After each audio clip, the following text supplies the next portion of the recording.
Hi అందరికీ welcome to my channel Karthik Chintapalli. ఈరోజు మేమైతే విజయనగరం దగ్గరలో గల జామి వాటర్ ఫాల్స్కి వెళ్తున్నాం. అక్కడికి ఎలా వెళ్ళాలో ఏంటో చెప్తాను. లాస్ట్ వరకు వీడియో స్కిప్ చేయకుండా చూసేయండి.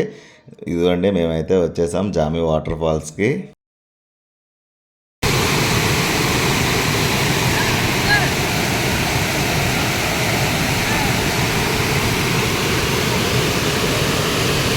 న్యాచురల్గా వాటర్ ఫాల్స్ నుంచి వచ్చే సౌండ్ అంటే నాకు చాలా ఇష్టం, చాలా బాగుంటుంది. అదో మ్యూజిక్లా అనిపిస్తూ ఉంటుంది నాకు. ఇంకా మా పిల్లలు చూడండి వాటర్ ఫాల్స్లో దిగేసి ఫుల్గా ఎంజాయ్ చేస్తున్నారు. పిల్లలు అయితే చాలా బాగా ఎంజాయ్ చేస్తారు. ఇక్కడ పెద్ద లోతు ఉండదు, అంటే 3 లేయర్స్లా ఉంటుంది. కింద లేయర్లో అయితే లోతు ఉండదు అస్సలు. స్విమ్మింగ్ వచ్చే వాళ్ళు అయితే మాత్రం నెక్స్ట్ సెకండ్ లేయర్కి వెళ్ళి స్విమ్మింగ్ చేసుకోవచ్చు. మీడియం లోతు అయితే ఉంటుంది. చాలా బాగుంటుంది స్విమ్మింగ్ వచ్చే వాళ్ళకి, సరదాగా కూడా ఉంటుంది. అలాగే కొంచెం మేము వచ్చేటప్పుడు వాటర్ ఫోర్స్ ఎక్కువ ఉంది. చూసారు కదా బ్యాక్ సైడ్ ఎలా వాటర్ ఫోర్స్ ఉందో. ఇంకా మాలో ఉన్న కళను మేమైతే బయటకు తీసేసాం.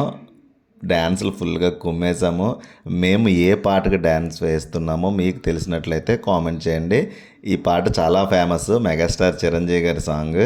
ఇంకా ఫుల్గా డ్యాన్స్లన్నీ కంప్లీట్ చేసుకున్నాక రీల్స్ కూడా చేసేసాం కొన్ని రీల్స్. ఈ రీల్ అయితే చాలా ఫేమస్, ఆ మధ్యన ఫుల్గా ట్రెండ్ అయ్యింది. ఆల్రెడీ ఇది నేను షార్ట్ వీడియోలో కూడా అప్లోడ్ చేశాను, చాలా వ్యూస్ అయితే వచ్చాయి. థ్యాంక్ యూ సో మచ్ మీ అందరికీ మా వీడియోస్ని ఇంత బాగా వాచ్ చేస్తున్నందుకు. సో అలా అక్కడైతే టైం స్పెండ్ చేసేసాము.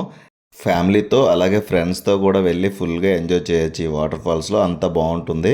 ఈ జామి వాటర్ ఫాల్స్ విజయనగరం నుంచి 20 కిలోమీటర్స్ మాత్రమే ఉంటుంది. ఈ మధ్య విజయనగరం అయితే చాలా ఫేమస్ అయింది పెద్ది సినిమా వచ్చాక.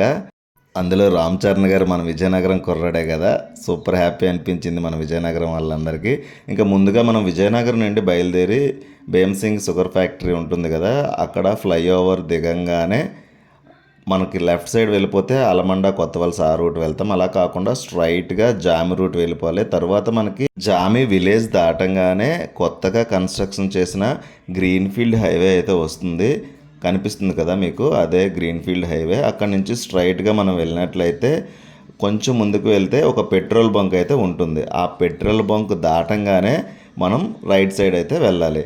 వాటర్ ఫాల్స్కి వెళ్ళాలంటే చాలా ఎక్కువ కిలోమీటర్ల దూరం జర్నీ చేయాలి. కానీ తాటిపూడి జలాశయాల నుంచే వచ్చే ఈ వాటర్ అయితే మనకి ఎప్పుడు కూడా ఉంటుంది జామి వాటర్ ఫాల్స్లో. ఇంత దగ్గరలో మనకి వాటర్ ఫాల్స్ ఉండడం మన అదృష్టం. అదికుండా చెప్పానుగా పెట్రోల్ బంక్, ఆ పెట్రోల్ బంక్ దాటంగానే రైట్ సైడ్ అయితే మనం టర్నింగ్ తీసుకోవాలి. చిన్న రోడ్డు ఉంటుంది ఇలా. ఆ రోడ్డు నుంచి కొంచెం జస్ట్ ఒక 100 మీటర్స్ ముందుకు వెళ్ళంగానే మనమైతే ఈ జామి వాటర్ ఫాల్స్కి రీచ్ అయిపోవచ్చు. చూడండి మీరే ఎంతమంది అయితే బైక్స్తో వచ్చారో. చాలా బైక్స్ అయితే ఇక్కడ ఉంటాయి, అదిగోండి కనిపిస్తున్నాయి కదా. అలాగే చాలామంది జనాలు కూడా వస్తూ ఉంటారు. ప్రతి ఆదివారం అయితే చాలా ఎక్కువ మంది వస్తారు ఇక్కడికి, ఫుల్గా ఫ్యామిలీ ఫ్రెండ్స్ అందరితో. కనిపించింది కదా, ఇదే జామి వాటర్ ఫాల్స్. ఈ వీడియో కనుక మీకు నచ్చినట్లయితే లైక్ చేయండి, కామెంట్ చేయండి, షేర్ చేయండి. అలాగే ఇలాంటి మరెన్నో వీడియోస్ కోసం మన ఛానల్ని సబ్స్క్రైబ్ చేసుకోవడం మాత్రం మర్చిపోవద్దు. Thank you so much.